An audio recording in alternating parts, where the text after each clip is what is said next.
Hello student. आज जो है नवीं का क्लास स्टार्ट करने जा रहे हैं, जिसमें पहला अध्याय तो गणित का इतिहास है। लेकिन अगर हम अध्याय 3 से शुरू करें तो फिर आपके लिए ज़्यादा लाभकारी हो सकता है, क्योंकि घातांक आप 8वीं क्लास में पढ़े हुए हैं। तो इस चैप्टर में घातांक से शुरू करते हैं तो आपके लिए ज़्यादा लाभकारी होगा। तो जैसे कि हम थोड़ा सा 8वीं क्लास की रिकैप ले सकते हैं। यहाँ पर घातांक क्या होता है उसको एक बार और देख सकते हैं हम। तो घातांक जब से किसी भी संख्या को जो है बार बार गुणा किया जाता है, तो जितनी बार हमने गुणा किया हुआ है उसको जो है संक्षिप्त रूप में हम जब लिखते हैं, उदाहरण के लिए 2 गुणा 3 बार मैंने किया हुआ है, तो फिर इस गुणा को जो है हम संक्षिप्त रूप में लिखते हैं इस प्रकार से। संख्या 2 को एक बार लिखे, जितनी बार गुणा कर रहे हैं 1 2 3 वो उसको जो है ऊपर में लिखा जाता है। ये होता है एक तरीका। और इस 3 को बोला जाता है, जितनी बार गुणा किया हुआ है उसको बोला जाता है क्या, घातांक। एक तरीका होता है किसी भी बार बार गुणा होने वाले संख्या को संक्षिप्त में लिखने का एक तरीका। तो आप जो है आपको ध्यान में आ गया होगा कि घातांक क्या होता है। किसी संख्या को जितनी बार गुणा किया जाता है उस संख्या को उतनी बार को ऊपर में लिखा जाता है, जिसको बोला जाता है उस संख्या का घातांक। तो फिर यहाँ पर 2 का घातांक कितना हुआ, 3, उसको जो है इस रूप में लिखा जाता है। इस प्रोसेस में 8वीं क्लास में हमने जो है बहुत सारे घातांक कॉन्सेप्ट के बारे में के बाद में जो है क्या किया था, हमने बहुत सारे नियम की उत्पत्ति किए थे, उसको समझाया हुआ था। तो इस 9th क्लास में जो इस घातांक चैप्टर को समझने के लिए आप जो है 8वीं क्लास के मेरे वीडियो पर जा करके एक बार जो है घातांक के नियम जो दिया हुआ है उसको, मतलब उस नियम किस प्रकार से एक्सप्लेन किया है मैंने, उसको आप देख सकते हैं वहाँ पर जा करके। तो इसके बाद में जो है, तो इसमें आपको इस चैप्टर में प्रश्नावली हल करने के लिए जानना क्या होगा। सबसे पहले देखिए, संख्याओं का विस्तारित रूप में निरूपण, इसका तात्पर्य हम समझते हैं। जैसे कि कोई संख्या लिया हुआ है मैंने 128, इसका विस्तारित रूप लिखने का क्या तात्पर्य है ये मैं आपको समझा रहा हूँ। तो सबसे पहले 128, इसका विस्तारित रूप कहने का मतलब होगा कि यहाँ तक से जो है 128 को टुकड़े टुकड़े में कर करके, उदाहरण के लिए सबसे पहले हम कहाँ इसमें सबसे बड़ी संख्या आपको क्या दिख रहा है, कितनी तक से दिख रहा है, 100 बोल रहे हैं ना। तो फिर सैकड़ा तक से इसका अंतिम यूनिट है। तो इस 100 को हम क्या कर सकते हैं, अलग तोड़ करके लिख सकते हैं 128 में। एक ये हुआ 100, फिर 100 के बाद में हम जो है 28 को फिर से मतलब अलग कर सकते हैं, और इस 28 में से क्या कर सकते हैं, 20 को फिर से अलग कर सकते हैं। तो फिर 20 ये कर सकते हैं अलग, और फिर बचा क्या, 20 में से हम कितना अलग किए थे, 8 को। तो इस 8 को जो है हम फिर से अलग कर सकते हैं। मतलब एक एक इकाई, दहाई और सैकड़ा रूप में जोड़ने पर आपको क्या मिलेगा, 128 आपको मिल रहा है। तो उन्हीं सैकड़ाओं और दहाई और इकाई में जब इस जो संख्या को तोड़ा जाता है तो उसको बोला जाता है विस्तारित रूप। अभी यहाँ पर जो है विस्तारित रूप का एक और मतलब है, इसमें जो है विस्तारित रूप में लिखने के बाद में ये जो तोड़ा हुआ रूप दिख रहा है आपको, जो टूटा हुआ रूप है, 1, ये 2 और ये 3, तीनों पद को क्या किया जाता है, 10 के घात के रूप में जब इसमें को व्यक्त करते हैं ना, तो इसको बोला जाता है क्या, विस्तारित रूप। उदाहरण के लिए पहला आपको दिख रहा है ये 100, ये 100। सबसे पहले हम 100 को किस प्रकार से लिख सकते हैं, 10 के रूप में ही लिखना है। तो फिर आपको क्या करना होगा, इसको जो है 10 के गुणा के रूप में हमको दिखलाना होगा। जितना भी बार जो है, जो संख्या है, जितना भी बार अगर व्यक्त हो सकता है उतने बार तो पहले लिखेंगे। 10 को 2 बार गुणा के रूप में हम जो है 10 को जो है 2 बार गुणा करने पर हमको 100 मिलता है। तो हम 100 को 10 गुणा 10 2 बार में व्यक्त कर सकते हैं। सेम ये प्लस बीच में लगा हुआ है, प्लस लगाइए। 20 में से हम 20 को कैसे लिख सकते हैं, 2 गुणा 10 लिख सकते हैं, 2 गुणा 10। तो यहाँ पर 20 में तो ऑलरेडी 2 गुणा 10, 10 तो अलग हो ही गया। हमको जो है मेन चीज़ प्रत्येक पद में 10 को अलग गुणांकों के रूप में लिखना है। यहाँ पर 20 जो है 2 गुणा 10 मतलब गुणांक के रूप में व्यक्त हो गया। सेम टू सेम प्लस ये 8। अब 8 में से जो है 8 यहाँ पर जो है कुछ नहीं है, मतलब इसको जो है कैसे व्यक्त होगा, 8 गुणा 1 कर सकते हैं। और एक हम जानते हैं, अगर कोई भी संख्या 0 है, कोई भी संख्या के ऊपर में अगर लगाते हैं 0 तो उसका मान होता है 1। तो हम अगर 10 के घात में 0 लगा करके 10 में के घात में जो है 0 लगाया तो फिर वो होता है 1।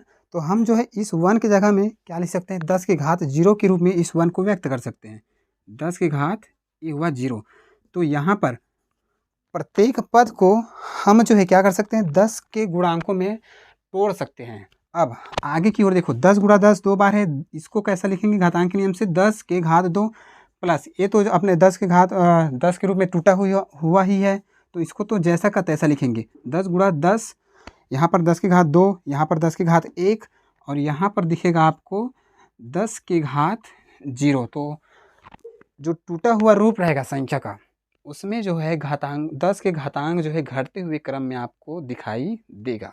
ये होता है कोई भी संख्या का विस्तारित रूप। सबसे पहले आपको संख्या को जो है जितना तक से बोला जा रहा है उसको जो है तोड़ना होता है।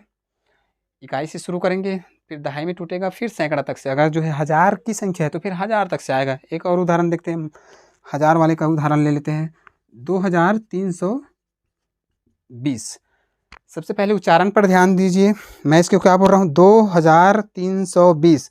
तो जो मैंने सबसे शुरू बोला उसको एक एक को लिखते जाइए। 2000 बोला तो फिर 2000 लिखिए। फिर मैं क्या बोल रहा हूँ, 2000 के बाद में आपको दिख रहा है और कितना शामिल है, 320।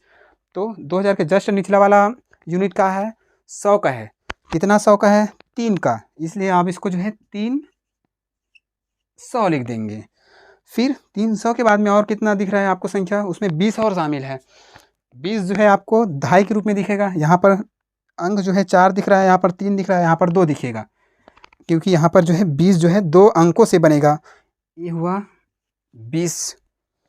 अब यहाँ पर जो लास्ट में है 0 है, उसको जैसा का तैसा हम जो है, चूँकि यहाँ पर 0 होने के कारण आगे की ओर हम जो है इसका कोई अर्थ नहीं निकलता कि हम इसको लिखें 0 को, तो हमको 0 को लिखने की ज़रूरत नहीं है। अगर यहाँ पर कोई संख्या होता तो इकाई में कुछ होता, यहाँ पर 0 है इसलिए इसका कोई अर्थ नहीं है।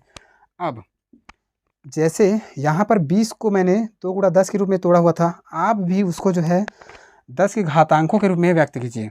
2000 में से 2 गुणा 1000 कर सकते हैं हम। 2 गुणा 1000 करेंगे 2000 आएगा। आपको जो है 1000 के रूप में जो है अलग अलग ऐसे करना है, 1000 के रूप में या फिर 100 के रूप में या फिर 10 के रूप में ऐसे व्यक्त होगा। तो इसका जो है 2000, 2 गुणा 1000, फिर प्लस 300 में से 3 में हम 100 को गुणा करेंगे तो हमें 300 मिलेगा। तो इसको जो है 3 गुणा 100 करते हुए लिखिए। 3 गुणा 100, 100 अलग दिख रहा है। हमारा मकसद जो है यही है कि हम इसको जो है 1000, 100, 10 में तोड़े। 20 को हम कैसे तोड़ सकते हैं 10 में, 2 गुणा 10 ऐसा तोड़ सकते हैं। अब जो है यहाँ पर दिख रहा है 1110, इसको जो है 10 के घात के रूप में अब हम व्यक्त कर सकते हैं। जैसे 2 का गुणा, 2 का 2 लिखे गुणा 1000 को जो है किस प्रकार से 10 के रूप में व्यक्त कर सकते हैं। 10 को मैं अगर 3 बार गुणा करता हूँ, 10 गुणा 10 गुणा 10, तो 3 बार गुणा करूँगा तो फिर मुझे 1000 मिलेगा। तो मैं इस 1000 को जो है 3 10 के गुणा के रूप में तोड़ सकता हूँ। तो मैंने तोड़ दिया। सेम टू सेम यहाँ पर प्लस से प्लस लगाइए। 3 गुणा 100 को मैं 2 बार 10 का गुणा करने पर प्राप्त कर सकता हूँ, इसलिए 10 गुणा 10 के रूप में 100 को व्यक्त कर सकते हैं। यहाँ पर कर दिया। फिर प्लस 2 गुणा, ये तो अपने आप में 10 स्वयं है, इसलिए इसको जो है और सरलतम भाग में तोड़ने की ज़रूरत नहीं है, क्योंकि मेन जो सरलतम भाग है हमको 10 ही हमारा सरलतम रूप है जिस पर तोड़ना था। आगे की ओर देखिए, अब 2 को 2 लिखा, 10 गुणा 10 गुणा 3, तो यहाँ से देखिए आप 2 गुणा 10 10 10, 3 बार 10 का गुणा, तो फिर घातांक रूप क्या होगा, 10 के घात 3 प्लस 3 गुणा 10 गुणा 10, 10 के घात 2, क्योंकि 2 बार गुणा, प्लस 2 गुणा 10। तो आपको जो है प्रत्येक पद में 10 के घात जो है घटता हुआ दिखेगा। सबसे शुरुआत हो रहा है 3 से, फिर 2 और ये 1।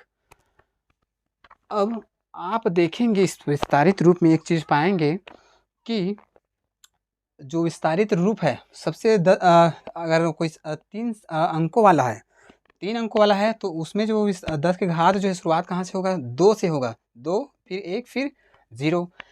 और जो इसका गुणांक क्या होगा? जो अंक होता है ना, सैकड़ा पर जो अंक है उसके साथ में यहाँ पर गुणा हुआ गुणांक जो है आपको दिखेगा। यहाँ पर कुछ नहीं है, मतलब 1 आपको यहाँ पर दिख रहा होगा।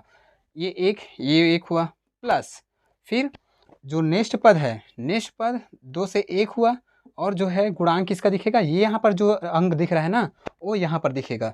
फिर नेक्स्ट पर 1 के बाद में 0, 10 के घात 0, फिर इसका गुणांक दिखेगा। यहाँ पर इकाई पर जो है अंक है वो यहाँ पर आपको दिखेगा। तो मेन चीज़ आपको क्या दिख रहा है? जो संख्या है उसके अंकों का जो है, अंकों के साथ में जो है उस 10 के घात जो है आपको दिखेगा। अगर अंक जो है 4 अंक है तो फिर 3 से शुरुआत होगा, और जो जो 1000 पोजीशन पर है, जैसे 1000वें पोजीशन पर 2 है, तो 2 से स्टार्ट होते हुए जो है गुणा में दिखेगा आपको 10 के घात जो है। तो इस प्रकार से इसका विस्तारित रूप ये होता है। अब हमने सबसे शुरुआत में इस प्रश्नावली में देखा संख्याओं का विस्तारित रूप।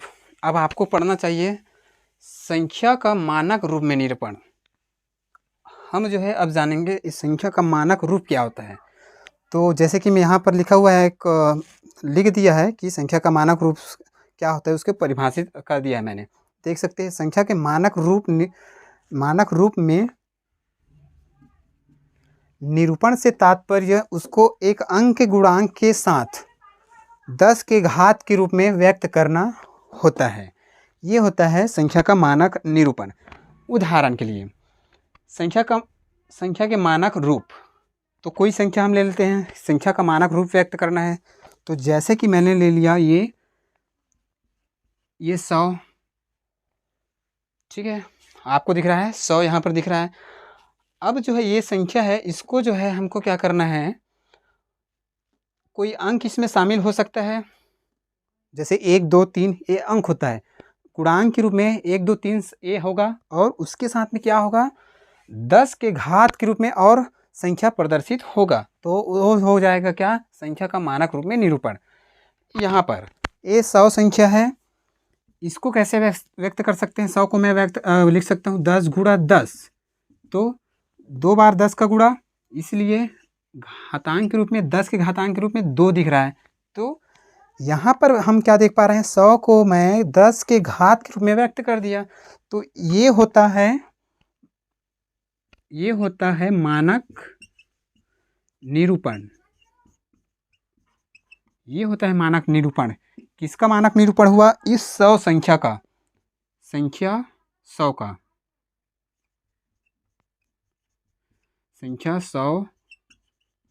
का मानक रूप कितना हुआ? 10 के घात 2। तो कोई भी संख्या हो जिसको हम 10 के घात के रूप में व्यक्त करते हैं, उस रूप को बोला जाता है क्या? मानक रूप। 100 का मानक रूप 10 के घात 2।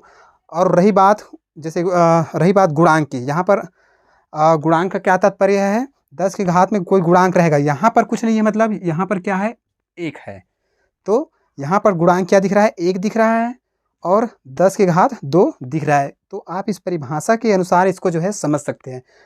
एक अंक के गुणांक के साथ, एक अंक का गुणांक दिख रहा है आपको, के साथ 10 के घात के रूप में व्यक्त करना।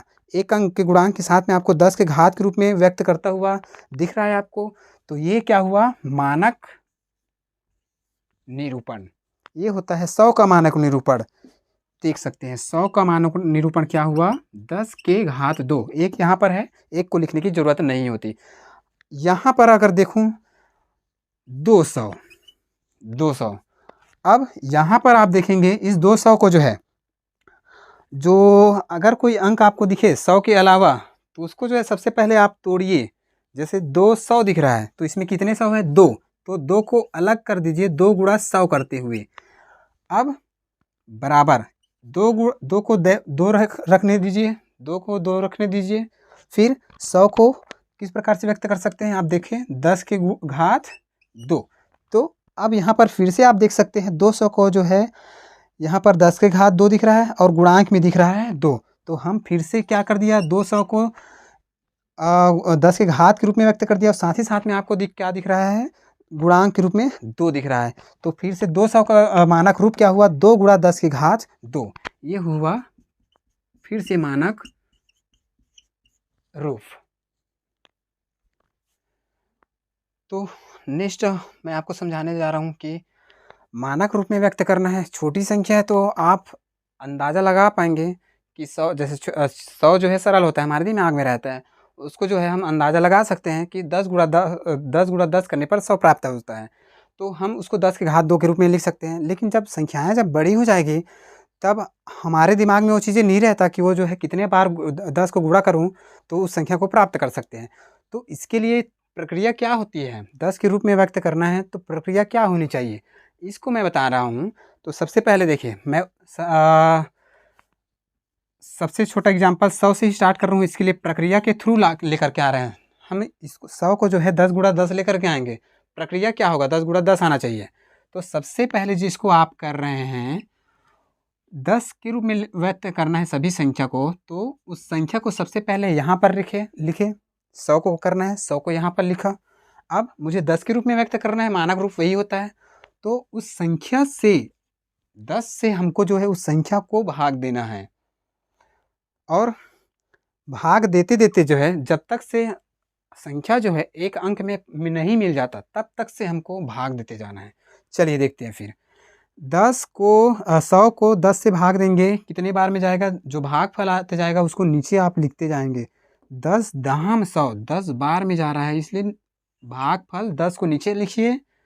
तो 10 दहम 100 ये भाग दे दीजिए, भाग दे दिया हमने और भागफल आ रहा है 10।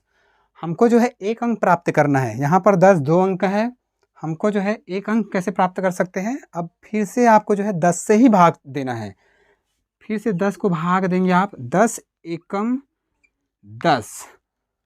एक बार में मतलब एक बार में गया, मतलब भागफल क्या आ रहा है, यहाँ पर एक आ रहा है, उस भागफल को यहाँ पर लिखा। तो एक अंक में जो है आपको दिख गया है, यहाँ पर आपको रुक जाना है और यहाँ पर आपने जो जितना भाग दिया हुआ है, जो संख्या प्रदर्शित हो रहा है उसको गुणा करेंगे तो आपको क्या मिलेगा, वो संख्या मिलेगा जो कि आपको जो है आपके दिमाग में 100 का जो अंदाज़ा रहता है उसकी प्रक्रिया को मतलब प्रक्रिया के थ्रू हम जो है उस संख्या को भी ला सकते हैं। तो अब व्यक्त करेंगे तो 10 की घात 2। अब इसी प्रकार से देखिए 3000 को जो है मानक रूप में व्यक्त करना है। तो अब आप यहाँ पर लिखेंगे 3000। आपको 3000 को 10 के घात में के रूप में व्यक्त करना है, तो आप 10 से भाग देना स्टार्ट करेंगे। यहाँ पर जो है हम छोटी से छोटी संख्या में गुणनखंडन नहीं करना चाहते, हम व्यक्त करना चाहते हैं मानक रूप जो कि होता है 10। इसलिए 10 से भाग देंगे तो ये जो है उस 10 के गुणनखंडों में टूटता जाएगा। हमारा मकसद भी वही है कि हम संख्याओं को 10 के गुणनखंडों में तोड़ें, फिर हम लिख सकते हैं उसको 10 के पावर के रूप में। तो भाग एक एक करके दीजिए, भागफल जो आते जाएगा वहाँ पर नीचे में लिखते जाना है। सबसे पहले 30 को देखिए, 10 तिया 30, 10 तिया 30 जैसे भाग देते हैं वैसी तरह से भागफल जो आते जा रहा है एक एक करके उस अंकों को यहाँ पर मेंशन करते जाइए, 10 तिया 30। बाकी का क्या हुआ उसको नहीं करना है। फिर 30 तो आया, 30 में से 30 घटेगा 0, तो फिर अब एक एक करके ये 0 उतरेगा, ये 0 जो उतरेगा 10 शून्यम 0, ये हुआ। फिर इस अंक को भाग देंगे, 10 शून्यम फिर 0, तो 3000 को 10 से भाग देने पर 300 आएगा, नीचे में आएगा। हमको जो है 300 क्या है, 3 अंक में दिख रहा है, यहाँ पर 4 अंक, अब ये 3 अंक में बदल गया। हमको 1 अंक तक से लेकर के आना है। फिर आपको 10 से ही भाग देना है, आपको जो है 10 से ही भाग चलते जाना है, तभी तो व्यक्त होगा 10 के गुणनखंड में।